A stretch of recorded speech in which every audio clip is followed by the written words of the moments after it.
Shigan Idawu is our guest this morning. Let's go on the record. He is charged with building economic opportunity and diversity in Boston's business sector. Will building blocks like, for example, the Lego headquarters help get that job done? Mayor Wu's point person is here in the chair this morning. Let's go on the record. From WCVB Channel 5, the inside word from Washington to Beacon Hill. Today's newsmakers are going on the record. Welcome to OTR, everyone. I'm Ed Harding, along with News Center 5's political reporter Sharmin Sacchetti. It's great to have you with us. And with us at the table this morning, Shigan Idawu, Boston's Chief of Economic Opportunity and Inclusion. He is a lifelong resident of Boston. Before joining Mayor Michelle Wu's administration, he served as the president and the CEO of the Black Economic Council of Massachusetts. He's also served as vice president of the Boston chapter of the NAACP. Boston Magazine recognized him as one of the 100 most influential people in the city of Boston. He holds a BA in history from Morehouse College, which is in Atlanta. It's great to have you with us this morning. Good to see you. It's an honor to be here. All right. Thanks for joining us. All right, we want to start out with a continuing business controversy happening in the North End. Some restaurant owners there are suing over outdoor dining regulations. Now, they claim the North End is being treated unfairly here, and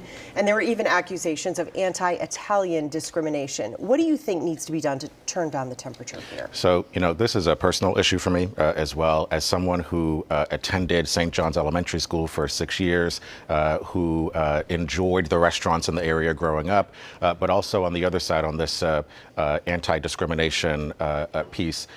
My grandfather, Reverend Earl Lawson, 50 years ago led a march with Martin Luther King in April 1965 to fight against discrimination in housing, employment, et cetera. But they understood that discrimination was based on human and civil rights. And on-street outdoor dining, so far as I know, is not the 11th commandment and is not given to us by the Constitution. Rather, it is a privilege bestowed on restaurants by the public. And that's who this administration represents, the residents of the North End who are being left out of this conversation.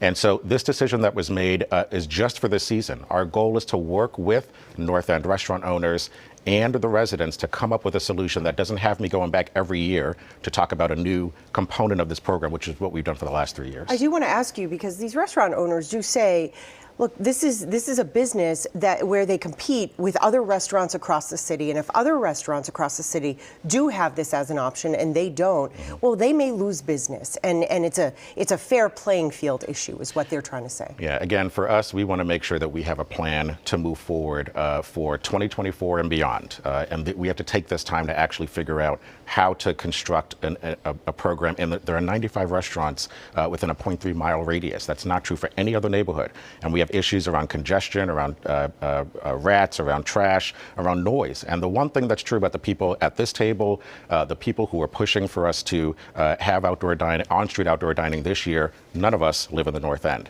And so it's important that we are respecting the wishes of the residents to actually resolve the issues, because they want outdoor dining, but they want us to figure out how to make it happen appropriately. But you understand the optics, don't you? I mean, what is the one neighborhood that has to pay the $7,500 fee? It's the North End. Now, what is the one neighborhood that's not going to have outdoor street dining? It's the North End. It's the North End, it's the North End, it's the North End, and it's not every other neighborhood in the city. Yeah, so I guess what is good for one is good for all. I'll say two things here. The first is that the majority of restaurant owners actually do want to work with us, and this is only a handful of restaurant owners who are pushing this to a lawsuit. And I will say that a lot of them are mortified that they've even taken this to the step of saying that this is discrimination. They actually understand that we do have to work with residents to work this out. The second piece I'll say is, again, we want to make sure that there is a healthy program in that area. Optics notwithstanding, my focus is on policy and to make sure that whatever this program looks like in the future stands, so that the only time I'm going to the North End is to eat at a restaurant and not to talk about outdoor dining. Item 2, at the beginning of the year, it was announced that Lego was moving its North American headquarters to Boston. It is a big deal for the city, right? Absolutely. Absolutely. So it's hundreds of jobs. I'm stating the obvious, obviously. It's a beloved company. So how does that help you in your mission to bring new business here to Boston? Well, first I'll say when we were on the Zoom and Skip Kodak, their regional president, told us that they were coming to Boston. I don't know if you've seen the movie Elf, but I felt like the Will Ferrell character screaming on the inside, like, Lego's coming, I still have a tub of Legos at home that I will never let my nieces or nephews get a hold of. But point is is that, for us, this is a really important, not just an important moment, but also validation of the mayor's agenda.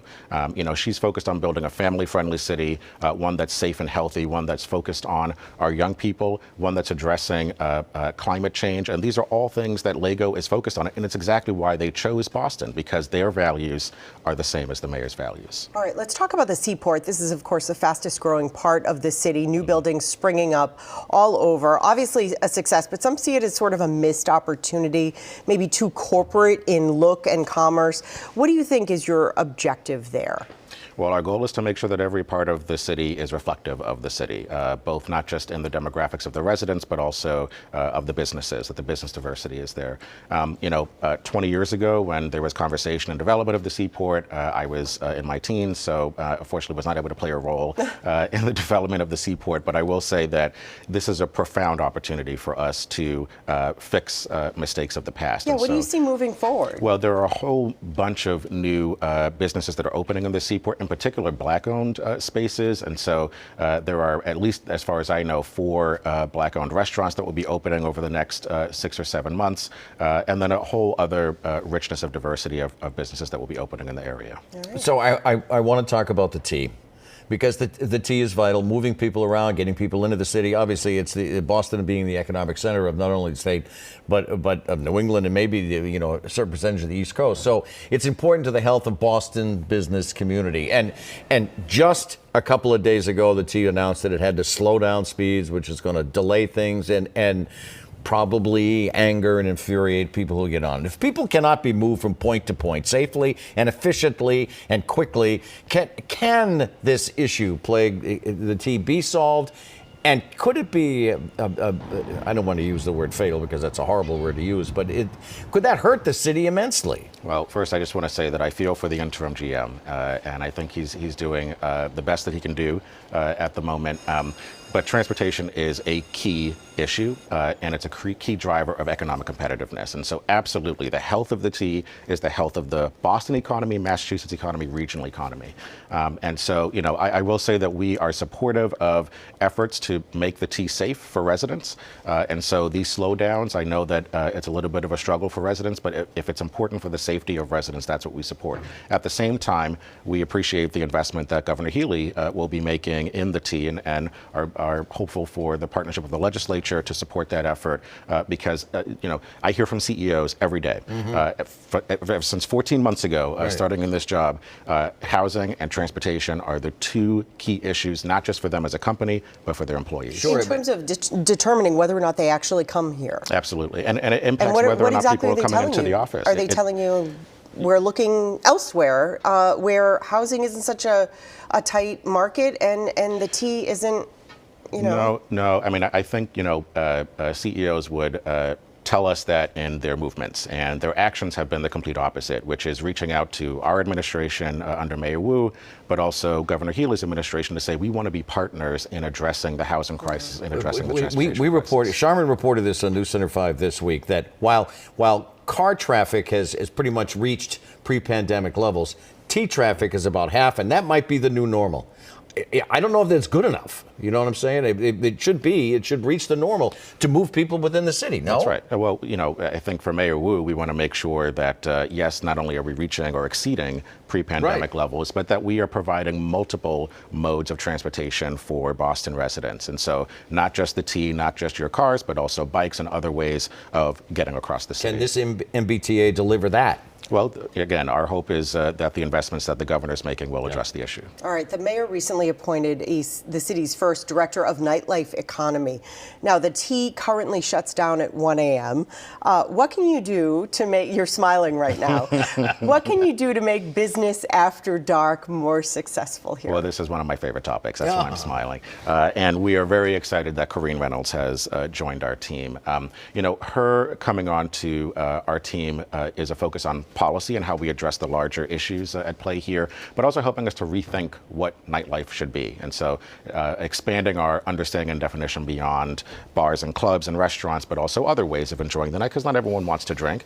And families want to be out later in the evening as well and not stuck in the home. So, it's not just transportation. There are many other things that we have to make sure we're addressing, safety being one of them. We've seen an increase of people reporting that their drinks may have been spiked. And so these are things that we're tackling head on, but it has to be done in partnership with the state, which we're happy that we're doing. Boston is a sleepy town at night. It shuts down early. Yeah, well, we want to make sure that we're turning our downtown at first into a 24-hour neighborhood. And the bones are there to help make that happen. And part of what Karine will be doing is talking to members across the entire cabinet as to how we can make that happen. So if you're not looking at, say, bars and bars, or for instance, what else would you like to see available for people to do late at night? Well, Little Saigon over in Fields Corner actually has modeled the types of things that we can do with their night market. That was over several days. Hundreds and thousands of people came through that.